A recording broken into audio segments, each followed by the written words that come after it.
자, 오늘의 시사평론가 리에 파트너스의 이승기 변호사 연결되어 있습니다. 자, 이승기 변호사님 안녕하십니까? 예, 안녕하세요. 네. 자, 첫 번째 이슈부터 전해주시죠.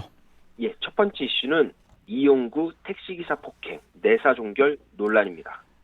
이용구 법무부 차관이 변호사 시절에 택시기사를 폭행한 사건이 있었는데 경찰이 이를 단순 폭행으로 보고 내사 종결 처리를 해서 지금 또 논란이 되고 있는데요. 자, 먼저 어떤 사건이었는지 좀 간단히 설명 부탁드립니다. 예, 지난달 초순인데요. 당시에는 이 차관이 변호사하신 분이었습니다. 네. 그런데 이제 술에 취해 택시를 탔는데 잠이 들었다고 합니다. 그리고 목적지인 아파트에 도착한 이 택시기사가 운전석에 앉은 채로 몸을 뒤로 돌려서 이 차관을 깨웠는데 이 차관이 욕설과 함께 택시기사의 멱살을 잡았다는 겁니다. 이후 택시기사가 경찰을 불렀는데 이 경찰은 이 차관에게 단속폭행 혐의를 적용했습니다. 이 단속폭행은 피해자가 가해자의 처벌을 원치 않으면 처벌할 수 없는 이제 반의사불벌죄인데요. 결국 택시기사가 처벌 불원서를 제출해서 이번 사건 내사 종결 처리가 된 것입니다. 자, 그런데 이제 법조계에서는 이번 사건이 단순 폭행이 아니고 특정 범죄 가중 처벌 등에 관한 법률, 그러니까 이제 특가법 적용 대상이라고 보는 의견이 많은데 이 특가법이 적용이 되면은 달라지는 게 혹시 있습니까? 예, 차이가 큰데요. 일단 특가법 위반은 이 반의사불벌죄가 아닙니다. 그래서 피해자와 합의를 해도 또 피해자가 처벌을 원치 않는다는 의사를 표시해도 형사처벌된다는 게 가장 큰 차이입니다. 특히 이 특가법에서는 택시 또는 버스를 운행 중인 운전자를 폭행하거나 협박한 사람은 5년 이하의 징역, 2천만 원 이하의 벌금에 처한다고 규정하고 있는데 이 경찰은 기사가 멱살을 잡혔을 때는 이미 택시가 목적지에 도착한 상태였다. 그러므로 특가법 적용 요건인 운행 중, 그러니까 운행 중으로 볼 수 없다고 해서 이를 단속 폭행으로 처리한 겁니다. 하지만 우리가 좀 주목할 부분은요. 2015년에 이미 해당 조항이 개정됐다는 겁니다. 이 특가법에 따른 그 운행 중인 이 상황과 관련돼서 2015년 이후부터는 어떻게 규정을 했냐? 운전자가 여객의 승차, 하차를 위해 일시 정차한 경우까지 포함한다. 이런 내용이 추가가 된 겁니다. 결국 승차와 하차를 위해 일시 정차한 경우라 할지라도 운전자가 택시기사나 버스기사라면 이를 운행 중으로 볼 수 있다는 겁니다. 이 당시 법제처에서도 이 법 개정 이유를 놓고 이렇게 말을 했는데요.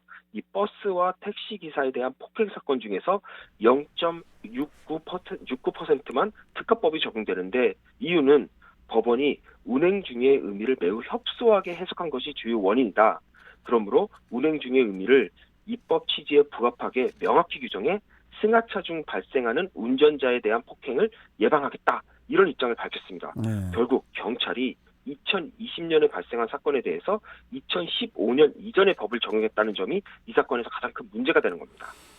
자, 그러면은 이승기 변호사께서는 어떻게 생각하십니까? 어떤 의견 가지고 계세요? 예. 일단 하차를 위해 잠시 정차한 상태에서 택시기사를 폭행한 거니까 특가법 적용 대상이 맞는 것으로 보입니다. 하지만 저는 이 사건에서 더 큰 문제로 보이는 게 이 경찰이 내사 종결을 했다는 겁니다. 아, 경찰이? 예. 설사 이 법 해석을 좀 달리해갖고 특가법을 적용하지 않고 단순 폭행을 적용한다 할지라도 일단은 형사 입건한 뒤에 피해자의 처벌 불원 의사에 따라 형사 소추권 없음으로 처리하는 게 맞습니다. 일단 폭행이 있었기 때문입니다. 하지만 경찰이 내사 종결을 해버렸는데 내사 종결은 애당초 사건 자체가 기록되지 않게 만드는 겁니다. 그러므로 이 부분은 경찰이 좀 미흡하게 사건 처리를 한 게 아닌가. 과연 일반인이었으면 이렇게 사건 처리를 했을까. 이런 부분에서 좀 아쉬운 대목이고요. 일단 이용구 차관이 이번 사건에 대해 사과를 했습니다. 그리고 경찰도 전문 인력을 동원해서 관련 판례를 좀 정밀하게 검토하겠다. 이런 입장을 밝혔으니까 이 부분은 향후 좀 계속 지켜봐서 어떻게 처리되는지 좀 봐야 될 것으로 보입니다. 네, 알겠습니다. 자, 다음 이슈 전해주시죠. 예, 다음 이슈는 용서받지 못한 자 유승준 방지법 추진입니다. 또 가수 유승준 씨 이야기인데 그 90년대 말 최고 인기 스타인 유승준, 미국명으로는 스티븐 유인데 유승준 씨가 최근 유튜브를 통해서 자신의 이름을 딴 유승준 방지법을 두고 거친 비난을 쏟아냈는데 상당히 거칠게 쏟아냈어요. 예. 저도 영상을 봤는데 우선 이 법안 어떤 내용인가요? 예, 지난 17일 이게 육군 대장 출신인 김병주 더불어민주당 의원이 발의한 공정병역법 패키지를 말합니다. 구체적으로는 국적법, 출입국관리법, 재외동포법, 국가공무원법, 지방공무원법 이렇게 5가지 법안에 대한 개정안을 말하는데요. 우선 출입국관리법 개정을 통해 국적을 이탈한 남성에 대해서는 입국 금지를 가능하도록 이렇게 개정을 했고요. 네. 또 취업 비자를 37세까지 발급하지 않도록 했습니다. 그리고 재외동포법 개정안을 통해서는 이 병역 불이행자에 대해 재외동포 체류 자격 비자, 그러니까 F4 비자를 45세까지 발급하지 못하도록 했고요. 그리고 국가공무원법, 지방공무원법 개정안을 통해서는 이 병역을 미이행해서 국적을 변경한 사람에게는 45세까지 공무원으로 임용되지 못하도록 이렇게 규정을 했습니다. 네. 만약 이번 법안이 실제 입법으로 이어질 경우에는 유승준 씨에 대한 입국 금지 근거가 이제 명확해질 것으로 보이는데요. 그렇다 보니까 이를 두고 유승준 방지법 아니냐 이렇게 부르게 된 겁니다. 자, 그런데 이제 유승준 씨가 이제 이 법안을 두고 내가 아동 성범죄자냐, 뭐 이런 이야기까지 하면서 거칠게 반응을 하고 있는데 수위 높은 발언들로 또 다시 또 상당히 좀 논란이 또 되고 있습니다. 예, 유승준 씨가 이번 영상에서 이런 말했습니다. 뭐가 무서워서 한 나라가 유승준이라는 연예인 하나 한국에 들어오는 것을 이렇게 막으려고 난리법석이냐. 그러면서 약속 못 지킨 게 죄냐 이런 말을 했습니다. 뭐 이렇게 하면서 비판을 막 쏟아냈는데 특히 현 정부에 대한 불만에 대해서는 이 촛불 시위는 쿠데타다라는 이런 정치적 발언까지 했습니다. 그렇다 보니까 이런 태도가 오히려 대중의 분노를 키우는 모습인데요. 유승준 씨가 그동안 이제 병역 기피 의혹에 대해 반성하는 모습을 보이며 한국에 꼭 돌아오고 싶다.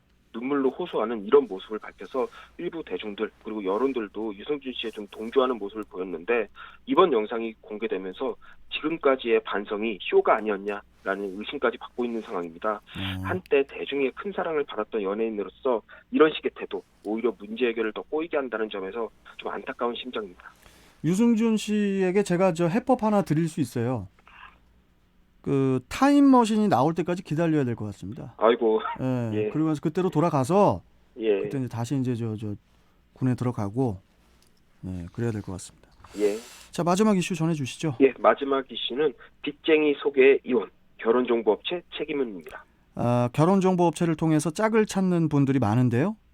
전문가인 커플 매니저가 소개해주는 사람, 뭐 다들 믿고 만나겠지만은, 근데 이제 하나 의문인 게, 우리가 이제 뭐 예를 들어서 전자제품 같은 것을 사면은 그 제품의 성능을 그 제조사나 판매사가 보증을 해주지 않습니까? 예. 그러면은 결혼정보업체가 소개해주는 사람은 어디까지 보증을 해줄까 하는 그런 의문이 또 들 수도 있는데 최근 그에 대한 판결이 또 나왔다고 하는데 어떤 내용입니까? 예, 결혼정보업체를 통해 결혼한 한 여성이 이 남성의 과도한 채무, 그러니까 결혼하고 보니 채무가 많았다는 겁니다. 그래서 이혼 소송을 제기하게 됐는데 이 해당 업체가, 그러니까 결혼정보업체가 사전에 남성의 재산 상태 또는 채무에 대한 정보를 알려주지 않았다.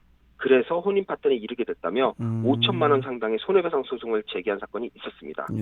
결국 채무 초과 상태라는 이 기본적인 정보도 알려주지 않은 건 이 가입 고객에게 결혼 상대방의 정확한 개인정보를 제공할 계약상 또는 신의 특상 의무를 해태한 것으로 볼 수 있다는 게 이 여성의 주장이었습니다. 하지만 법원은 해당 업체의 회원 약관을 보면은 회원으로 가입하려고 하는 사람은 배우자가 있는지 여부, 학력, 직업에 관한 정보를 제공하게 돼 있고 또 가족관계증명서나 졸업증명서와 같은 이런 자료를 제출하게 돼 있습니다. 예. 하지만 그 외 다른 개인정보는 업체가 확인할 수 없다라고 명시되어 있다는 건데요. 그렇다 보니까 이 업체가 회원으로부터 제공받은 정보 외에는 그 외 다른 정보, 그러니까 채무정보 같은 경우에는 확인할 방법이 없어 이를 제공할 의무도 없다라는 겁니다. 예. 그리고 이 약관을 보면은 가입 회원들 간에 결혼을 전제로 한 교제가 이루어질 경우에 그 나머지 개인정보들은 당사자가 직접 확인해야 된다. 이렇게 되어 있는데 결국 해당 여성이 이를 제대로 확인하지 못한 것이므로 업체에는 책임이 없다라는 겁니다. 보통 우리가 약관을 보면은 깨알 같은 글씨의 내용도 많다 보니까 제대로 확인하지 않는 경우가 많은데 이거 되게 위험합니다. 약관은 꼬박꼬박 이렇게 챙겨보는 습관이 필요한데요. 그리고 해당 업체의 약관이 다른 결혼정보업체와도 좀 대동소이한 거, 그러니까 비슷한 것으로 보입니다. 결국 이번 판결에 따르면 결혼정보업체가 보증해주는 것은 뭐 상대방의 나이나 뭐 가족관계 직업, 학력 정도 있고 나머지 개인 정보는 만나서 직접 확인해야 된다. 이런 취지로 보입니다. 뭐 클래식한 얘기지만 아무리 전문가의 도움을 받는다 할지라도 서로 만나고 알아가는 건 결국 두 사람의 몫이 아닌가 그렇게 좀 아날로그적으로 생각할 수밖에 없습니다. 예. 아니 그나저나 아까 그 약관 말씀하셨잖아요. 예, 약관이 진짜 왜 다 깨알 같죠? 예. 깨알 좀 같고 보기 좋아야 할 내용도 텐데 많습니다. 너무 깨알 같아. 약관들 사실, 보면은. 예, 저도 이렇게 말씀은 드리지만 저도 잘 하긴 안 합니다. 그렇습니까? 예. 예, 확인을 해야 됩니다. 확인을. 자, 오늘 말씀 여기까지 듣도록 하겠습니다. 고맙습니다. 예, 감사합니다. 네. 자, 시사평론가 리얼파트너스의 이승기 변호사와 함께했습니다.